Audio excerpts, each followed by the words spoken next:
তৃতীয় দিনের শুরুতে যখন ভাবা হচ্ছিল বাংলাদেশ দ্রুত অল আউট হয়ে পড়বে, তখনই ধীরতা দেখালেন মেহেদী হাসান মিরাজ। তার অনবদ্য অর্ধশতকে এবং লোয়ার অর্ডারের ব্যাটারদের মূল্যবান ইনিংসে ভর করে প্রথম সেশনের শেষে ৮ উইকেটে ৪০৪ রান তুলে নিয়েছে। মেহেদী হাসান মিরাজ অপরাজিত রয়েছেন ৭৬ রানে, আর দলের লিড দাঁড়িয়েছে ১৭৭ রানে। গতকাল বিকেলে মাত্র ২০ রানের মধ্যে ৪ উইকেট হারিয়ে যখন বাংলাদেশ বিপদে পড়ে, তখন নতুন দিনের লক্ষ্য ছিল অন্তত ৬৪ রানের লিডটিকে ১০০ রানের গণ্ডি পার করানো। সেই লক্ষ্য সফলভাবে পূরণ করেছেন মিরাজ এবং তাকে সঙ্গ দেওয়া তাইজুল ইসলাম। ৮৪ বলের জুটিতে এই জুটি তোলে মূল্যবান ৬৩ রান। তাইজুল ৪৫ বলে ২০ রান করে আউট হলেও ততক্ষণে লিড পৌঁছায় ১১৫-তে। এরপর অভিষিক্ত তানজিম সাকিব মিরাজকে দারুণভাবে সঙ্গ দিয়ে যাচ্ছেন।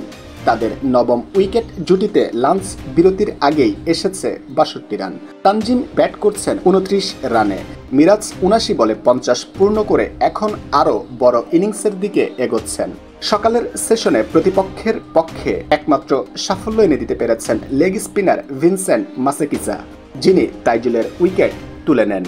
তবে মিরাজ তানজিম জুটির সামনে প্রথম ইনিংসে ২২৭ রানে অল আউট হওয়া সফরকারীরা নতুন করে চাপে পড়ে গেছে।